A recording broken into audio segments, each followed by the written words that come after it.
Good morning. Good morning. Welcome to our last Hashing Over History for the series.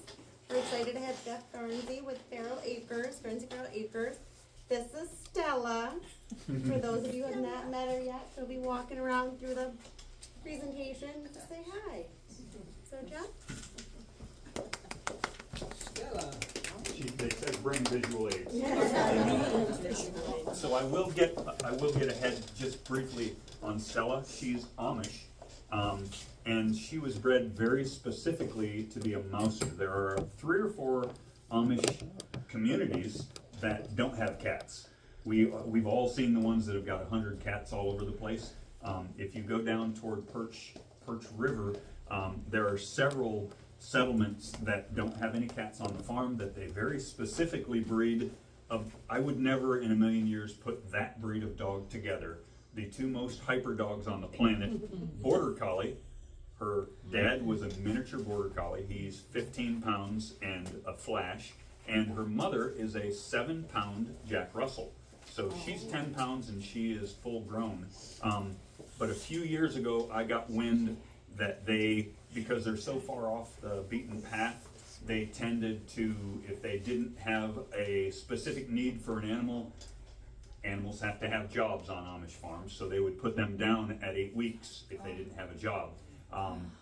One of the folks that worked in the mill was his brother and said, hey, if you ever have any use for these puppies. Well, I got into that because I had already rescued several litters from other Amish communities, because these little puppy for sale signs, it's just that's a pit stop on the way to the SPCA or the pound, because you get some kid that says, oh, what a cute puppy, and it's a Border Collie, or it's a blue tick, blue heeler, high energy dog, and it's got a drive to have a job, and since it doesn't, its job is to usually destroy your house. So since then, we have rescued 4 litters, and she was actually the one that the parents were bred for. And when the Amish guy showed up at 8 weeks, he took one look at her and said, she's going to be too big for what I'm looking for. She was about this big. I don't know what he was looking for. He could have gotten a hamster. So I brought her home, and at that time I had just gotten Precious. They were born at the same time. Precious, for those that don't follow Feral Acres, is our house goat. And the 2 of them are the same age, and they are imprinted on each other, so they stay together. So enough about our little Stella, and she's very friendly. Feel free to pick her up. She doesn't squawk, she doesn't bark. You can pass her around like a visual aid. She's very easy to get along with, like this. And she will definitely make friends with you and steal anything on your lap. Okay, so we've gotten to, does everybody know where we're located? Depeauville-Brownville Road. If you peel off at the bridge in Depeauville and turn off 12 onto Depeauville-Brownville Road, and you come up that little rise, there's this beautiful Amish farm that has a great produce stand, and maple syrup, et cetera, et cetera. 3/4 of a mile beyond that, on the left-hand side, you'll see a big sign that says Garnseys Feral Acres and a flag that says Feral Acres. There's about 1,000, she's gonna frisk you before you sit down, just hold still for a second. So there's about 1,000-foot driveway we purposely built off the road so that no animals would get in or affected around the road.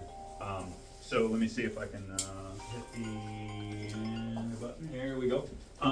So I'll have to back up a little bit, because how it all began doesn't actually start in 2018. I got out of the Navy in 2009.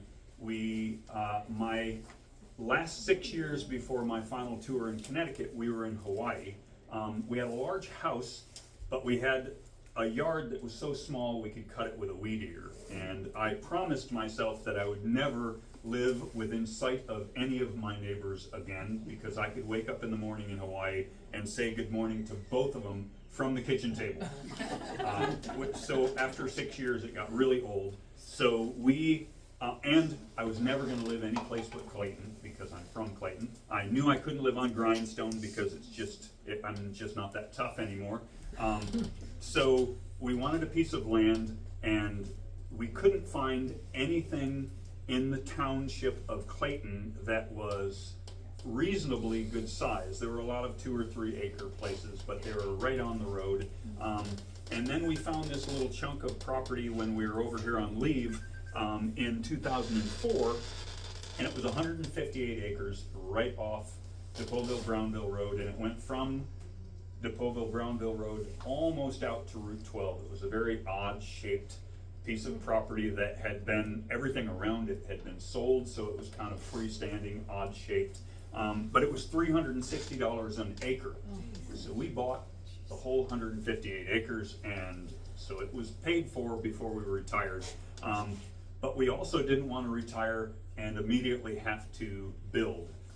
When I say we, I mean Julie. Anybody that knows me knows my charming bride is the executive director of the Thousand Islands Performing Arts Center at the Opera House. So she retired 2 years before me, and I took that last tour because I'd made Master Chief, so I didn't want to come home and have to build a house immediately. So we bought a house that my great-grandfather, his brother, had built in 1867 up on Pilo Road, and that's where we initially retired. And that's where the animal saga actually happened, because when I left Hawaii, my plan was, I'll retire, I'm going to be a fishing guide because that's what everybody in my family does. I got my captain's license and I'm running in that direction.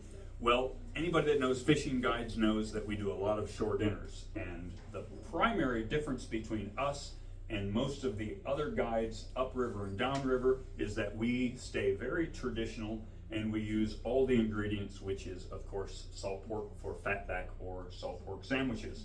So me, not knowing the guy in the mirror, I thought, you know, I pay a lot of money for this stuff. I import the organic stuff from North Carolina. Why don't I, since I've got all this property, just bring a couple pigs home and raise my own?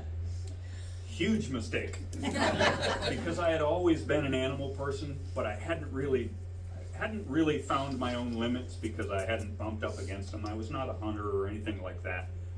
And I was always very attached to every type of animal. So I went to North Carolina, where a good friend of mine had a 600-acre organic farm that had Ossabah pigs. That's the swimming pig from the Outer Banks. When I went into the Navy, she went to Duke and studied animal husbandry and veterinary science and opened this beautiful organic farm from pigs that were taken off Ossabah Island. So it was a clean strain of the Ossabah pigs that came over in the 1500s with the Spaniards. Very unique, very tough, bulletproof pig. And I got there just in time to see a litter out in the woods born feral, because an Ossabah won't have their litters in a farrowing house. They have to be in the wild. So they make these defensible mounds of branches, brush, trees, and they have their youngsters. Well, the runt of that litter, who was about this big, I named him Zeus. He was just a little bullet. So I said, well, there's the male, so I've got to find the female. The female was an Ossabah cross, and she was brindle. Well, when I went in to see her, she was already 3 days old. There was a little black pig, and it had a pink nose and white toes, feet, like boots, and it was jet black, and it wasn't moving. And Elizabeth kind of kicked it over into the corner, and I was like, what's wrong with that piglet? And she said, well, the mom rolled over on it, so it's not going to make it. And I was like, well, no, I'm sure I can help. And she said, you grab that thing, and this is what's going to happen. Your mom, you're going to be responsible for every need, including that first shot of colostrum, and you're on the hook. And I was like, well, I have to. I don't have a good no meter anyway. So she was blind and paralyzed as a result of a spinal injury, but it was a bruise. So I took her home, back up here, and of course by then all 3 pigs had names. Mistake number 2. Zeus and Hera, because Zeus's wife's name was Hera, and Phoenix, because now Phoenix was moving, her eyesight came back, she became ambulatory, she learned how to walk again, and that is really how Feral Acres started, and that was way back in 2011. So fast forward to 2017, we finally were ready to pull the trigger on building our dream out on this beautiful piece of property. We're going to build a log cabin and you know, I was going to keep the hot rods and the Harleys and all the cool toys and the antique boats. And the 3 pigs had now gotten to be about 1,000 pounds apiece. They were substantial, 9 feet long, 48 inches tall. They were not carry-on luggage. Wow. So we moved out to our property, and before too long, these kids came along. This was our first litter, and it was our first oops, because what I knew about pigs was just that they were adorable, they were snuggly, and that neither of my females had ever come into heat. What I didn't know is if you put a physical barrier between an unaltered male and an unaltered female, that will trigger them into heat. I had no idea.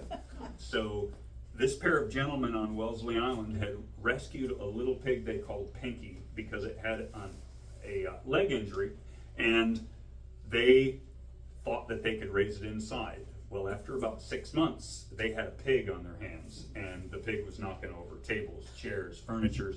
They didn't want anything to happen to Pinky, so they approached me and they said, would you mind taking her? You've got all this land. And I said, well, what more could one hurt?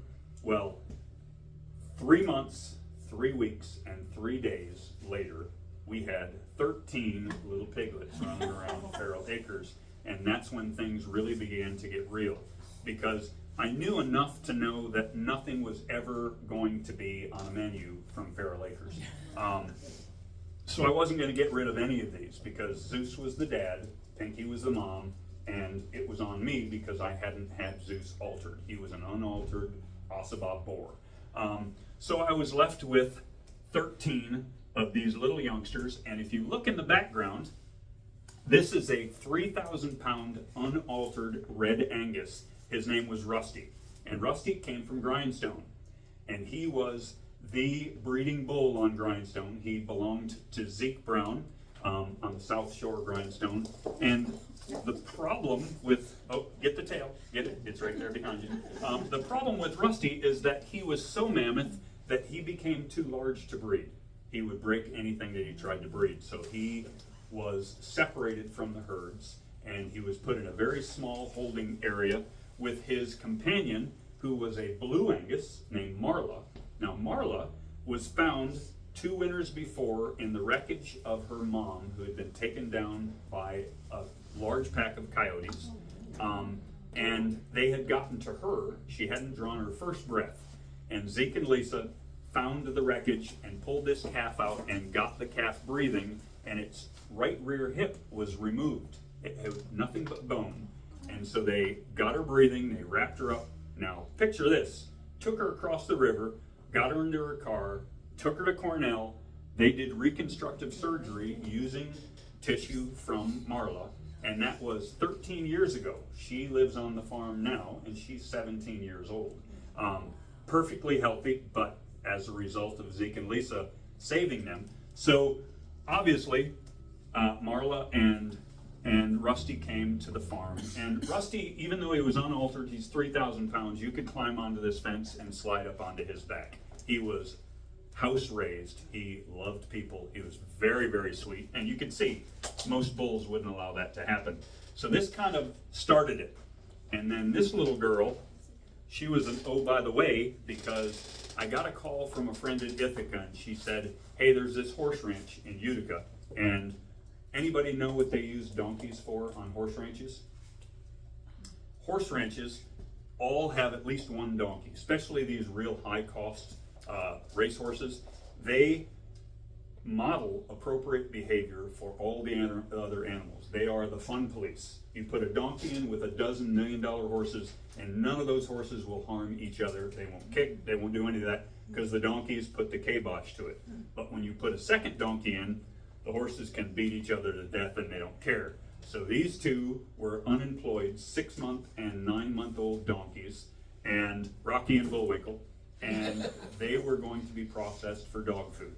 And she said, hey, is there any way, I know you don't have anything but pigs, but, and again, that no meter, so I went and picked up Rocky and Bullwinkle. What they didn't tell me was that Kimball was born the same day as Rocky, and that the two of them had only known each other. And as soon as Rocky went into that trailer, Kimball started destroying the inside of this beautiful barn.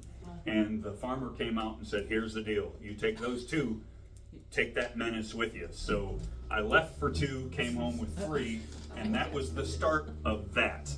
Well, now I started rescuing dogs from the Amish farm.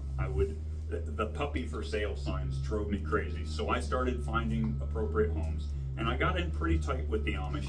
Well, one day I was at the farm and I saw 2 young female cows and a bull in the barn, and he looked like a skeleton in a skin blanket. His name was Ferdinand, and he had pneumonia. And the only reason he wasn't in a veal crate was because he still had 2 weeks before the penicillin had cleared his system, and then he could be taken as veal. So I begged his life off of the Amish because I already had 3 cows. What would a 4th one? So today he is 7 feet tall at the back. He is a substantial boy. The problem with Holsteins that look like that is you won't see them on a regular dairy farm because they've been genetically modified to no longer be pure white, because that pure white face puts them at extreme risk for eye cancer because no eye shields, and he's had cancer 3 times. He's had 3 major surgeries, the last of which he lost his left eye. Luckily, a cow can survive pretty well because of the placement of the eyes on the head. They can survive pretty well with 1 eye. Not quite as easy with 2 eyes lost, but we were able to get a clean margin. We did the surgery right on feral acres. So that was the cow leg. Now, right after that, this little man, same Amish farm, his name's Wilbur. His siblings were 75 to 80 pounds, and he was 17 pounds, which makes him an extreme runt. And they had waited on the farm long enough. They were not going to let him take any more food because he wasn't going to be viable. So, of course, I begged Ferdinand off of the Amish folks. You see the pattern here. And he became my first house pig. Note to self, he was also the last house pig, because goats are destructive, pigs are big and destructive. He lived in the house for 9 months, and until this little girl, we got a call from, anybody ever heard of the Lollipop Farm, the largest SPCA in the country? They have a sign that says sucker on it with my face and phone. Anytime they get a pig or any real exotic that they can't handle at Lollipop Farm, they call me. So this little girl, Snickers, who is an Ossibah. Now, at this point, I was labeled the only guy that would take Ossibahs on the East Coast, north of North Carolina. Because I didn't mention, they're also the most destructive breed of pig except the Russian boar. These things can sprint 30 miles an hour for a short distance, and they can go through a wall if there's something they want, like an apple, on the other side of it. So they will wreck your world if given the opportunity. So I got a call from the Lollipop Farm, and they said that there was an extreme abuse case in Rochester. There were over 100 animals that perished. 1 survived. So they bring Snickers there, and this is a 6-month-old pig that's this big that should be about 500 pounds by this point. They've got a growth rate of 1 pound to 1.5 pounds a day, so they can really get big quick. She came in a kennel. She was very small. So what we didn't see until 6 weeks after she got there was that she was pregnant. Now, it wasn't a normal pregnancy because a pig developmentally will only grow as many pigs as they're physically able to. A normal litter is 14 to 16 with a pig. She had 5. But what they were was not Ossibahs. They were Coonies, which is the absolute last thing you'd ever see bred with an Ossibah, because that's a little pig they call a pasture pig. It's got the teddy bear face and the little wattles that hang down, and they're adorable. I don't know why that happened, or how, well, I know how it happened because I paid attention to that class. But, so now we had Wilbur, and we had Snickers, and we had Lily, and Truffles, and Linus, and Cece. Stands for cookies and cream. they became a family, and they've never been separated for even a second after that. So now, fast forward to 2020, just before COVID, and I had one thing on my bucket list. I never left the farm, but the one thing that I wanted to do more than anything because of my love for Ossabah pigs is I wanted to go down to Staniel Key, and I wanted to go to the little island where the pigs lived, and I wanted to swim with the pigs. I wanted to see if they were as warm as mine were based on how you approach them.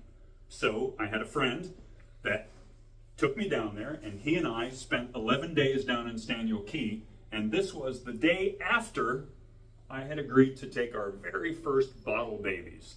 Now, if you've never had a bottle baby calf, that is not like having a bottle baby puppy. These are eating utensils. That is a gallon. They take 4 of those a day. This was Bert and Ernie, and they were so small that they weren't considered viable as veal, so they would be put in the pit. So they'd be put down almost immediately because they were males, and what do you do with male milk cows? So we got the call, and I said yes, and then I bailed for 11 days down to Staniel Key. So that was one of the first times I fed them, and then I was like, I'll be swimming with the pigs. So they were our first bottle babies, and that really set the stage for growth of the herd into the now 16 that we have. But they were in the house. We had long since completely abandoned the thought of ever having our log cabin. We had a barn that was my boathouse, and we decided instead of the log cabin, we would finish the loft so we had a place to live, because we sold the house in on Pilo Road a little quicker than we thought we were going to. And we never moved out of the loft. We still, were you raised in a barn?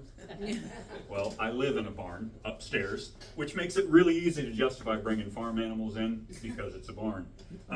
So now, our next little kid, this is Phyllis. Phyllis escaped a factory farm in New Jersey, and she again was an Ossabah. And anybody that follows Arthur's Acres, it's in Parksville. That's the nearest large animal rescue. Parksville and Watkins Glen, which is of course Farm Sanctuary. They're the only other rescues in this area of the country. It's pretty much a large animal desert up here. Todd got wind that there was a little pig that had been captured that had escaped a factory farm in New Jersey, and he went and got her, not knowing that she was an Ossabah. And he has a very well put together, very neat and very organized farm, and she began to disassemble that farm almost immediately. So he called and said, "You have to come and get this pig." So Phyllis came to the farm just about the time we were losing Phoenix to cancer, and so she got to acclimate with Hera and Zeus. Shortly after, Hera had a stroke. Every year you lose 1 or 2 animals to something, and you just keep moving forward for the next one. So Phyllis lived with Zeus, and they became fast friends. So Snickers, we've talked about her and Bert and Ernie already. The fact that she had a litter, and Hershey and Coco. So Hershey and Coco were locals. They came from Pilo Road. There was a year in 2020 when we had an extremely dry, extremely hot summer. And there was I almost called him a farmer. There was a gentleman, no, that doesn't work either. There was a dude that had 12 little bull calves in veal crates out in his front yard. There was no source of shade, there was no cover, they were open veal crates. And he was giving them giving them food and water once a day in the morning. Well, it started getting too warm to really do any chores in the morning, so he started putting it off to the evenings, and then it was getting too hot to even do it in the evening, so he just stopped. And he left those 12 animals in these veal crates, and the neighbor across the road watched, and over the course of the next several days, 10 of them died in place in the crates. So Hershey and Coco were Jersey crosses, jet black, beautiful. But again, they were skeletons in skin blankets. Doc Becky met them at our house. He went and purchased them, by the way, at the price of veal to get them out of the crates, put them in his truck because you could hold them like this. Doc Becky, who is the reason Feral Acres does so well, owns Watertown Animal Hospital, and she met us at Feral Acres, and she gave them a 50-50 chance of surviving 24 hours. There were 6 months of probiotics, there was rectal and sub-Q hydration, there was a lot of work that went into these two. And today they're 6 years old, and they're a little under 6 feet tall and perfectly grown with no abnormalities, no real dysfunction with any of their tests, and they live with the other cows and are happy. So you can see by the numbers that we have been putting up here that we're running out of room, because at this point I had 18 small buildings that the Amish had helped build where I could put animals in, so they'd have shelter. Any animal had shelter to go in, come out. Small paddocks made of, most of them, the cow fencing. So we decided that it was time to build a barn. Well, about this time, Chicago Land Rescue gets a hold of us, and there was another extreme abuse case. Now, Hampshires look a lot like the little cow that had the white belted Galloway. They're the most muscular breed of pigs. So these are like miniature Arnold Schwarzeneggers. There were 3 of them that were found in a barn, a 10 by 10 crate, and they were up to their chest in their own waist, and they'd been given water once a week as a treat for the last 3 months. So they were in pretty rough shape. Alice, Grace, and Isabel made it to the farm, and now they're all right there in that 900-pound range. They're pretty corn-fed, but they're also very healthy and very happy.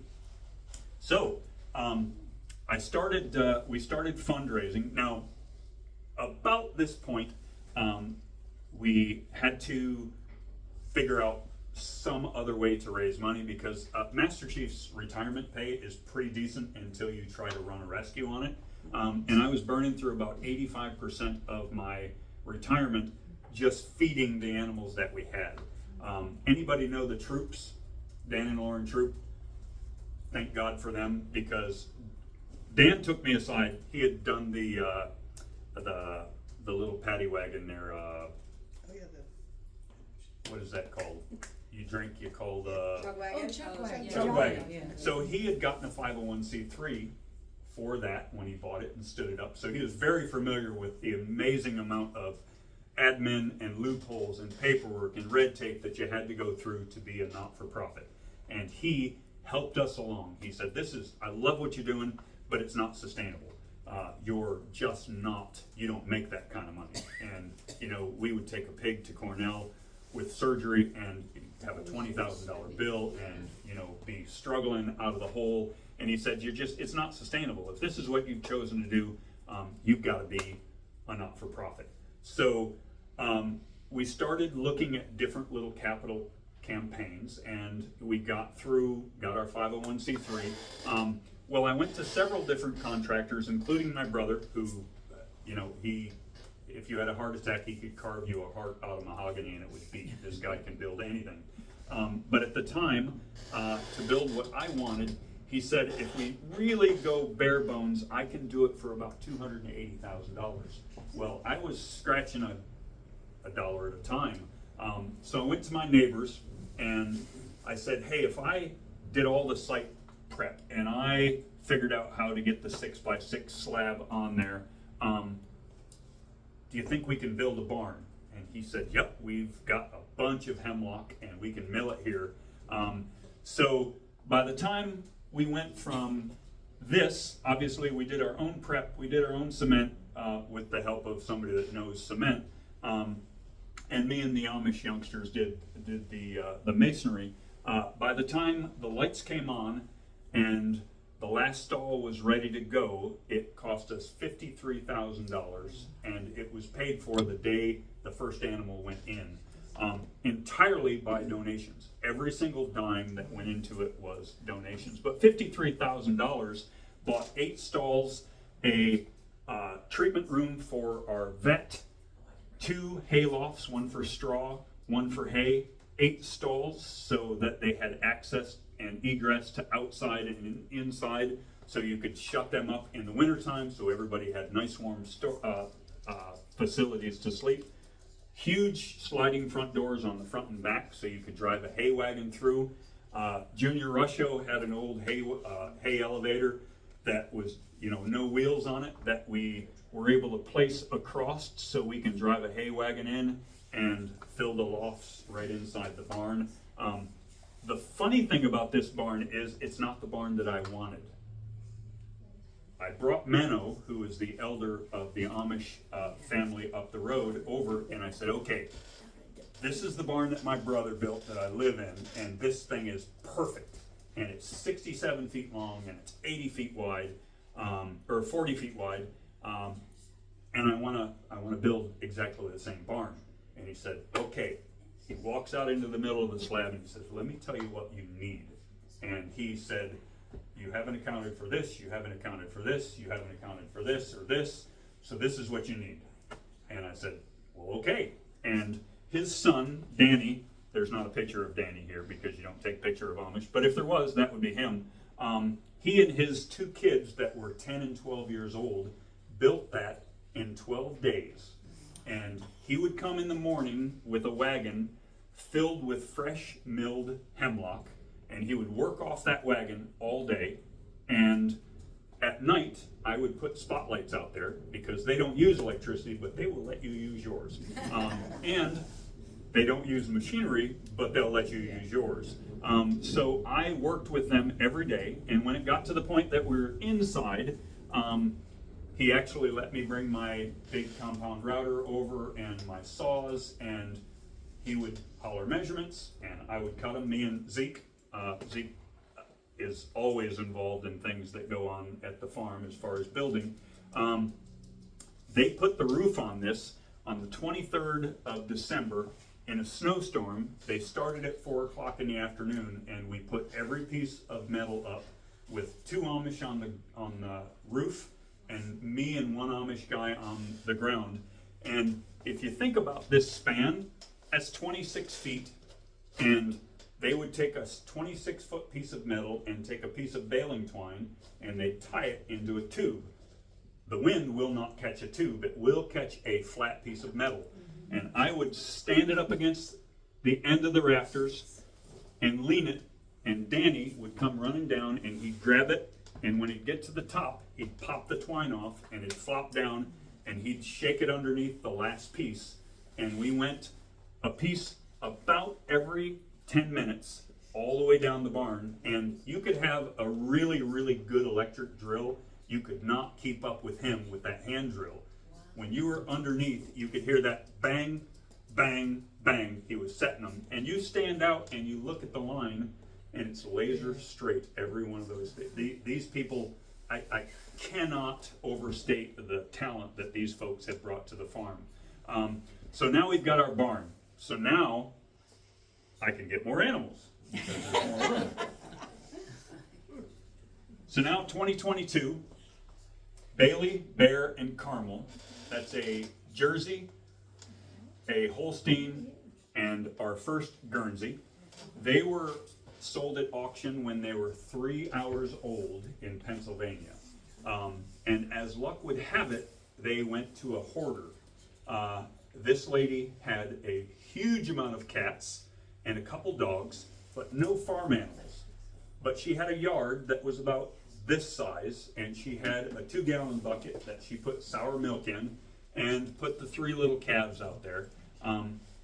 Has anyone ever heard of a thing called scours? Yeah. Diarrhea with an air hose hooked up is what scours is. Everything that goes in this comes out that wide open, and it takes about 24 hours after a calf gets scours before they pass. So I get a call from Lollipop Farm. Again, my picture was over here. And they said, hey, we've got these 3 calves in Rochester. They've been seized along with a whole bunch of cats, and I know you don't want a bunch of cats, but we don't have a spot for these. and they're a couple days old. And now, coincidentally, that morning I had picked up my brand spanking new F-350 pickup truck with an extended cab. And it was too cold to put these calves anywhere except the back seat. And I left Rochester with the new car smell of an F-350. And by the time I got to Farrell Acres a few hours later, I had an entirely different smell that never really came out of the interior of that truck. But they became our bottle babies, and all three of them thrived. But again, because they had scours, that opens up a whole new page of treatment beyond the regular milk. You've got to get some good colostrum in them, a lot of probiotics, rectal and sub-Q hydration because their body just won't hold enough moisture because they're completely dried out. They are now 4 years old and they are absolute dolls. The difference between bottle babies and cows that you may rescue when they're a little bit larger is just like having a wild animal as opposed to a domestic animal, that nature versus nurture thing. Eventually everyone's friendly, but these are beyond friendly. I mean, all the cows are now at the point where they're very interactive. They don't want you to pet them over the fence. They want you to come in and snuggle with them. And that kind of breeds how all the animals respond to each other, because we tend to pasture so that there's an open ability for animals to roam and meet all the other animals, which really helps you when you're having to rotate pastures, which you do. So next was this little girl. She was named by her sponsor, Little Girl. I just report.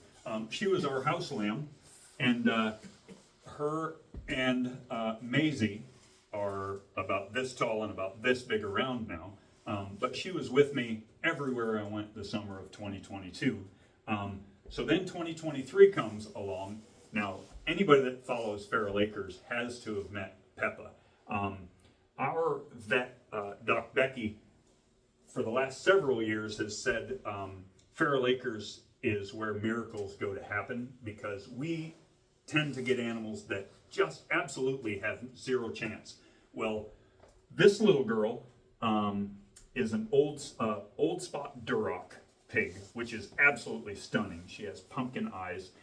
She was 2.5 pounds old when her mother rolled over on her and crushed her, and her left rear hip shattered the fib and the tib. And now, normally, if you had a femur break, that would be the most difficult. Well, not with pigs. With pigs, because the cone shape of the bones, with pigs, fib and tib are pretty much, you're going to lose that leg. Well, a rear leg, obviously that's a non-starter. She would normally have been culled because she was born on a farm that produces pigs for food. The problem was, this lady also, if you can believe this, has 16 foster children. And every single one of those kids is a special needs kid. There's this, if this lady takes off her sweater, there's a pair of angels or wings on her, because I couldn't do 5, let alone that number. But she had one little girl who was 12 years old that had suffered some extreme abuse that was nonverbal. She hadn't spoken a word since she'd been there. And she'd been only moderately interested in any animals. And she had this little, everybody remembers Linus with the blanket, had to have that security blanket. Well, she had this little zebra teddy bear that was her security. So imagine this little girl going out into the barn and seeing this injured animal, and instead of ignoring it, she picks it up and she brings it inside, puts it in a shoebox, and her security zebra she puts in this box with her. Now this... Sorry, she's got a rubber band she's eating. Oh, Is that... can I have the rubber band? Thank you. Thank you. She actually brought this to me. Thank you. So this little girl puts this lady in a really, really bad spot, because normally she would cull this pig immediately. So she knows she can't care for it because it's got a really, really bad injury. So she calls Lollipop Farm, and they look at the picture on the wall, and they call me and they say, hey, we've got this pig that appears to have a broken femur. So I called Doc Becky and I said, hey, is there anything that can be done for this? And she said, well, luckily, femurs are pretty treatable. If we splint and brace this, there's a good chance that she'll survive. But it's going to take some time, and it's going to obviously be a little expensive. So I put a post out that morning. I said, hey, I really need a sponsor for this animal. You know, normally a sponsorship for a baby pig is like $650, but this one is going to need some medical care. So she's going to need a $1,500 sponsor before I can pull the trigger on bringing her home. And I hit enter, and I got a call with a picture with a $1,500 check, and I was like, so she's coming home.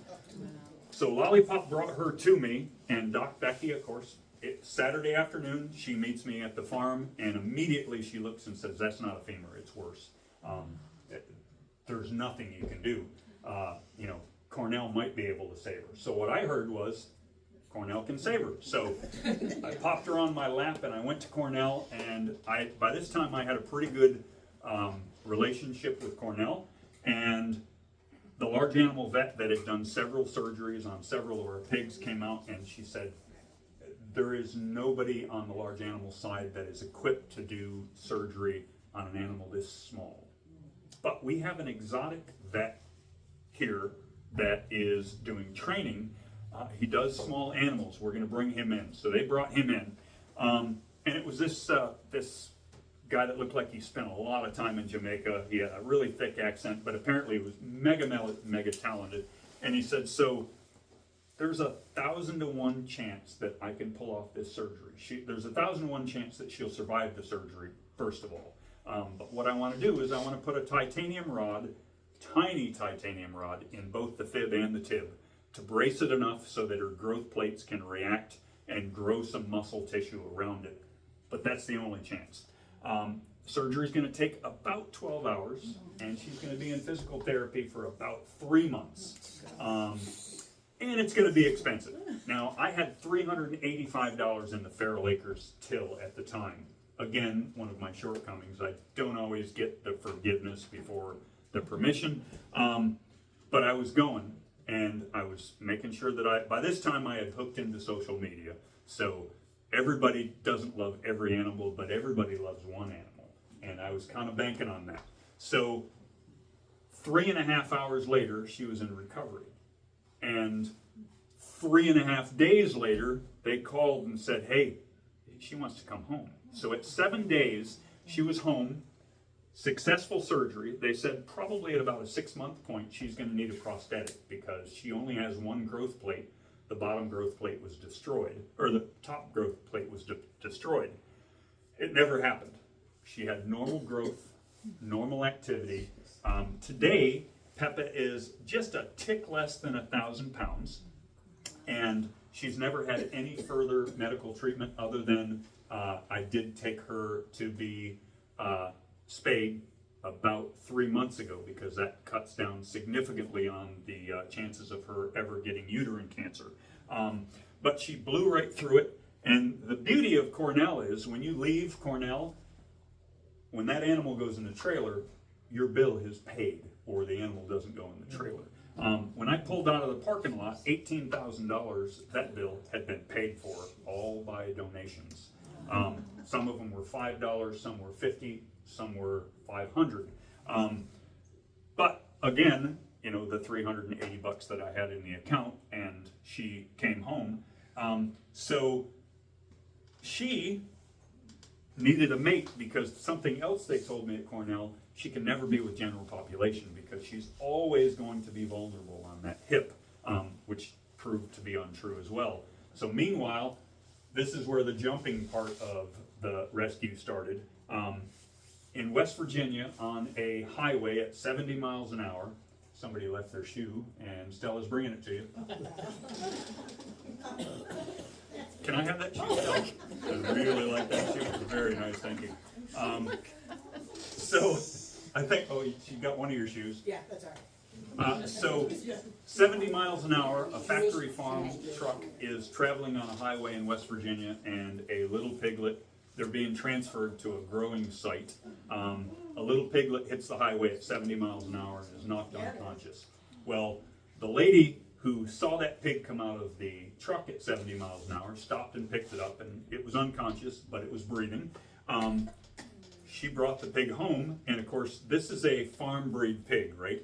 Yorkshire, so big white pigs. So she, within a couple days, realized that the whole residential area having a pig inside the house probably wasn't going to work. But she had seen Peppa on social media, and she said, "I have the perfect mate for Peppa." So we met halfway between West Virginia and Clayton, and she handed over Peppa. Now, Peppa is the largest pig on the farm today. He is 1,180 pounds.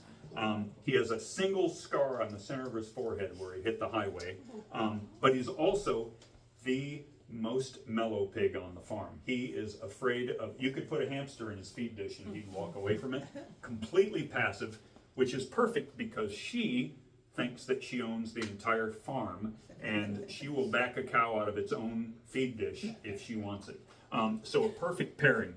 So now, Dulce and Nolte, one of the things I was never going to do, I was never going to have a potbelly, because a potbelly is a totally different critter.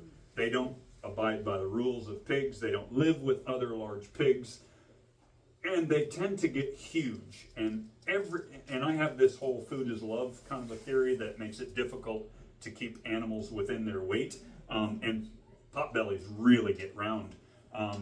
But up on Pilo Road, there was a lady that was trying to make a big, quick buck by selling micro pigs, which we all know don't even exist. And these two were fixing to get put down, so Rudy and Pumbaa came to Feral Acres, and they still live there. They were our first potbellies. So a rescue in Pittsburgh, and you can't make this up. The name of this pig rescue is called Pittsburgh Squealers. They had a pair of large breed potbellies, and when I say large breed, these are 450-pound potbellies. They are Dulce and Nolte. By the way, Dulce was a seeing eye pig for Nolte because Nolte was born sightless, so they had to go together. Now, you'd almost have to see it to believe it. She can call her brother anywhere on the farm, and he will go directly to that bugle because it's his language, and he understands her. So he doesn't bump into things. Functionally, he's absolutely perfect, except that he's sightless. So I wasn't going to take potbellies. Then I had potbellies.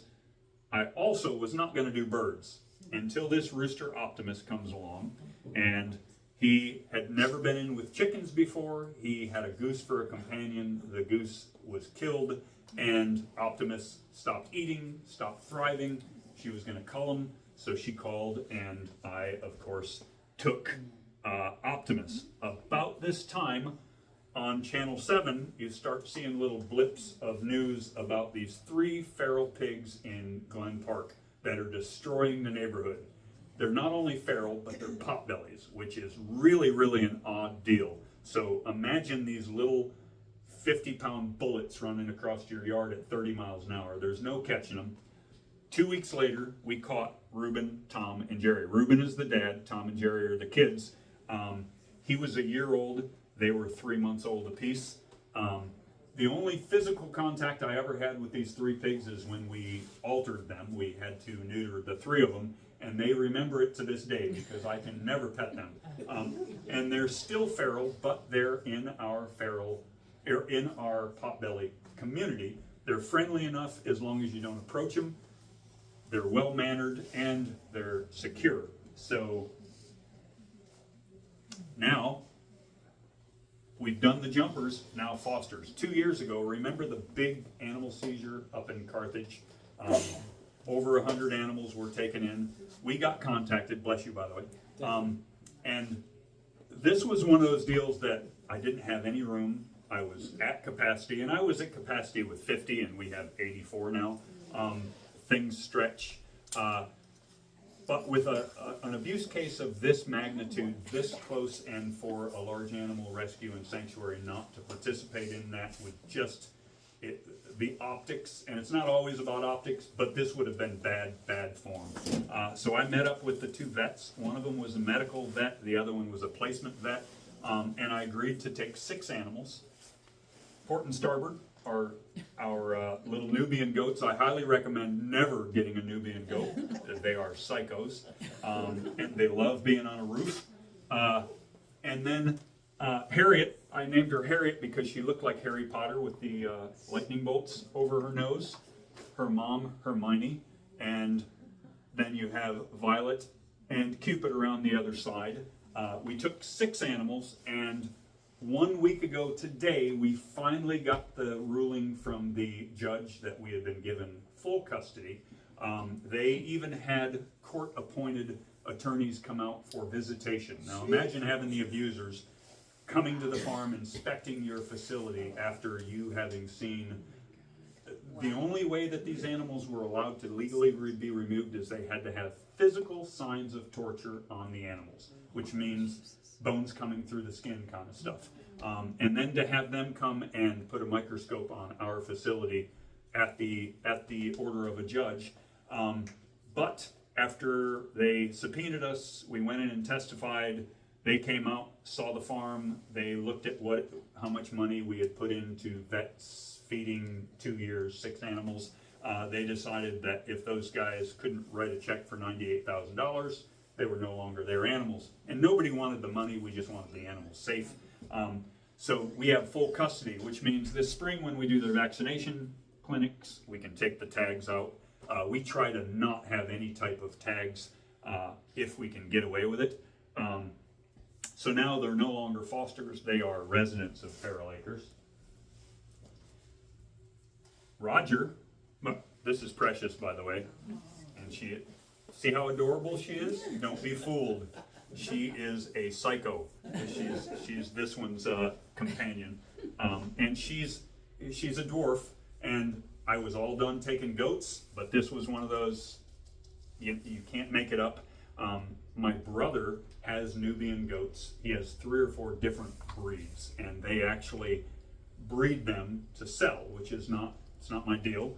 I got a call the same day that Stella was born, that this little one was born, and the mom, it was early, it was her first litter, and she kicked her to the curb, wouldn't give her the first shot of colostrum. Now normally Jen would take that little goat in, bottle feed it, they'd all live happily ever after. Jen was going in for bilateral mastectomy the very next morning, so this goat was not going to make it. So she said, can you come and take this little one, maybe for a week? I'm sure I'll be back on my feet in a week, having never had a bilateral mastectomy. After 14 days, she called and said, you think maybe you, and by this time, that was my little girl. She was following me everywhere. So she is officially a house goat.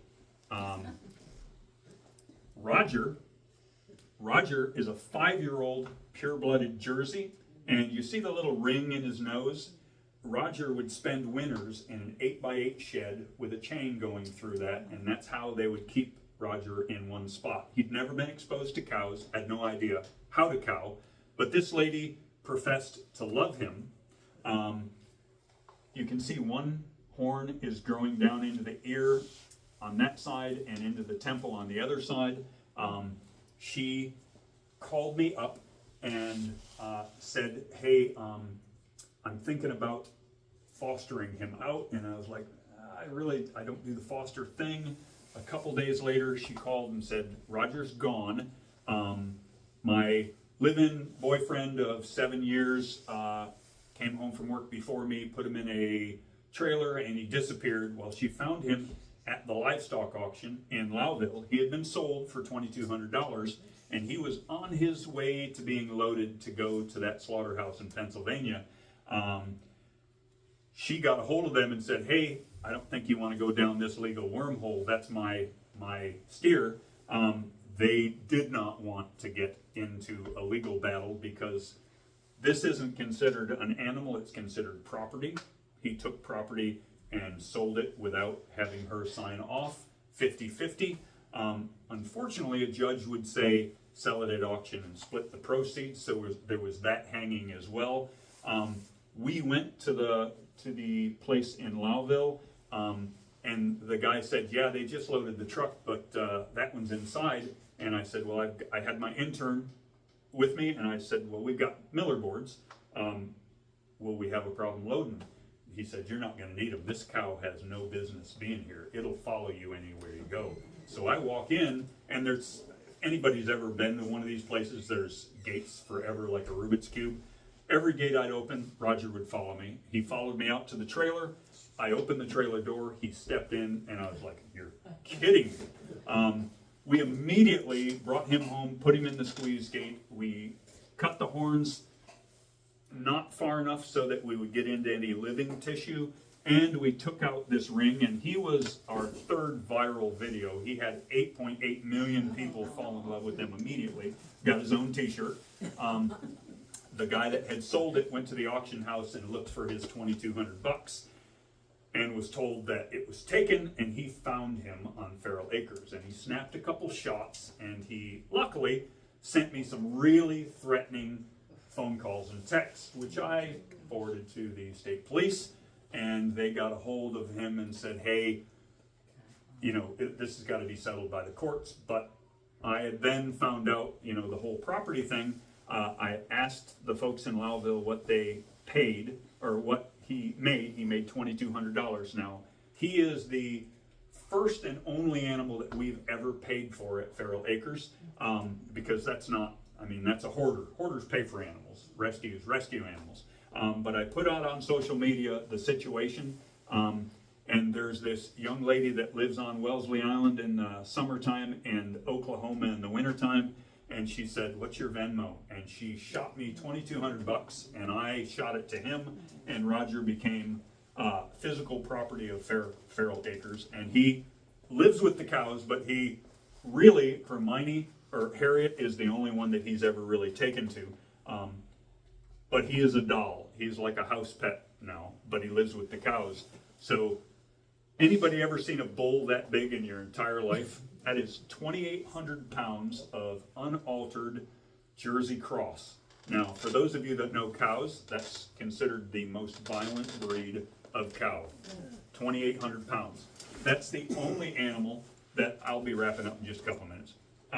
That's the only animal that my doc has ever told me, don't bring this animal to Feral Acres. This is the one that kills you. This will be your Waterloo. But I took this little girl out there to meet him. You can see he's chained. He's so big that he's not able to fit in the stall, and his back legs are standing in the gutter. He had been born in that stall, and he had never left it for 5 years. He'd never seen the sun, never been outside that barn, and he was too large to ever breed. So that was where he lived and how he lived. And this little girl is not a huge animal fan. She's a PA that I used to babysit for when she was 5 years old, her and her twin. And I went out and saw Brabus, and she said, that thing is never going to hurt you. You can see it in its eyes. And so I rolled the dice, and we altered him there in the stall. That was the deal that I made with Doc Becky. She said, he's coming, but those nuts are staying here. So, and we put him in the trailer, and we brought him home, and he was I could put a halter on him, and I could lead this 3,000-pound monster around. And it took about 2 weeks before I was comfortable enough to slide up on the top of the fence and onto his back. He is the most benign animal you've ever met, and he is like a pasture puppy. And he's 5 years old as well, and he lives there comfortably. He can never be with the other cows because he's very playful, and he's very huge, and if he ever accidentally harmed one, it would be bad form.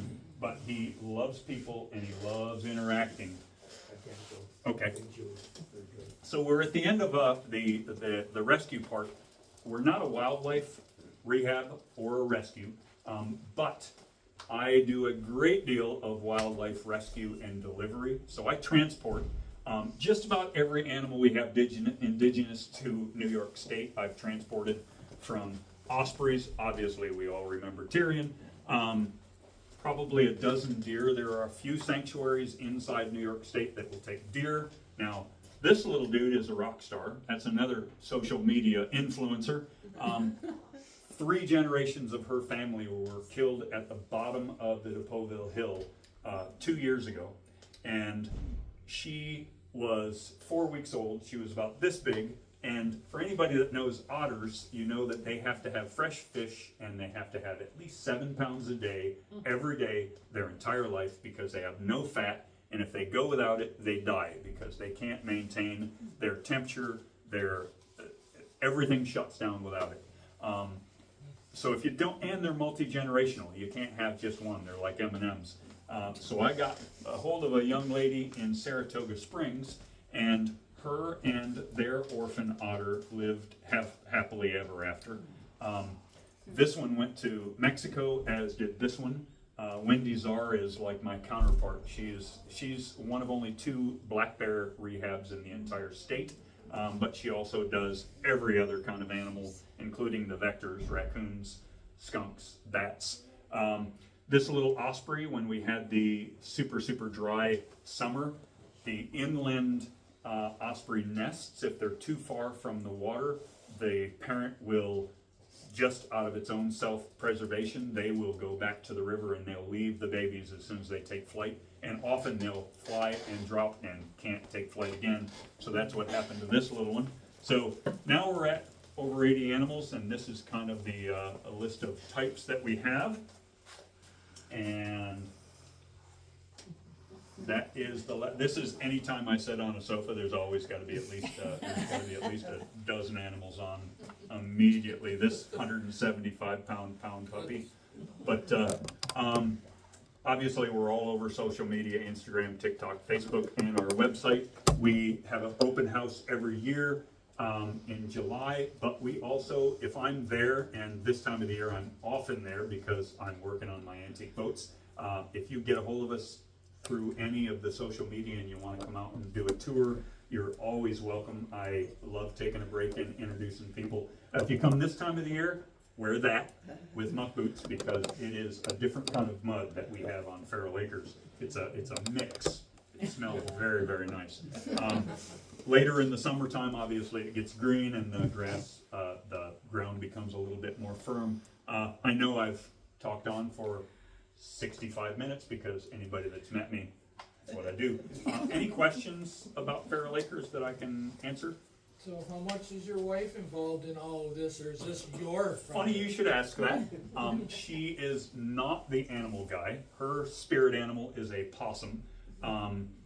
She does admin, and I do not do admin. So it is a perfect pairing, because I do the social media because you have to feed that beast, and any given month we get about $1,000 between Facebook, TikTok, and Instagram. So I will entertain you on videos for $1,000 a month gladly, because that 1,000 is 1,000 that I don't have to beg $1 at a time for. So, but I'm competing with 13-year-olds for every time I get on that. So that's something you just have to live with. But yes, she is not the animal dude, which is why I haven't been away from the farm overnight since I went down and swam with the pigs, and I still hear about that. So, any other How did questions? that swim go? What's that? You told us about going to swim, but you never said how it went. It was funny because they bring in these big boats with 100 people on these pontoons, and they show them all this sign language that you've got to know to approach the pigs, and I immediately identified the alpha male and had him flopped over on his back, rubbing his belly. 30 seconds later, he was exactly the way our pigs were. It's all about how you approach them and what they read from you, and they mirror any feeling that you give them. So if you're mean, they have plenty of equipment to defend themselves. But if you respond to them the way that you want them to respond, I didn't have one negative interaction, and I swam with them for 9 days. So any other questions I can answer? Yes. Spay and neuter, so you don't We- perpetuate the. That's one of the programs we have is the spay program. Every pig, female pig, the males we can do on site. Anything that we can do on site, we do. Particularly with the cows. Our second fundraiser after the barn, we got the largest the largest piece of safety gear that you can have on a farm. It's a $10,000 round pen shoot and squeeze gate, and we've done 8 surgeries in that. It saved us $45,000 in 2 years. Anything else that has to be done off-site, Cornell, but every female pig is altered, and if it's a normal laparoscopic surgery, it's $1,800. If they have to go in and remove the uterus, it's $2,200.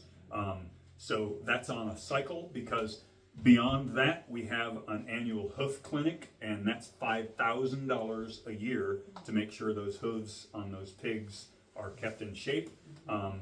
The farrier has to come and do the donkeys and the mules. The routine maintenance, just like anything else, everything is on kind of a continuum. But luckily, Doc Becky, who really, really keeps me out of the weeds, she has every Precious.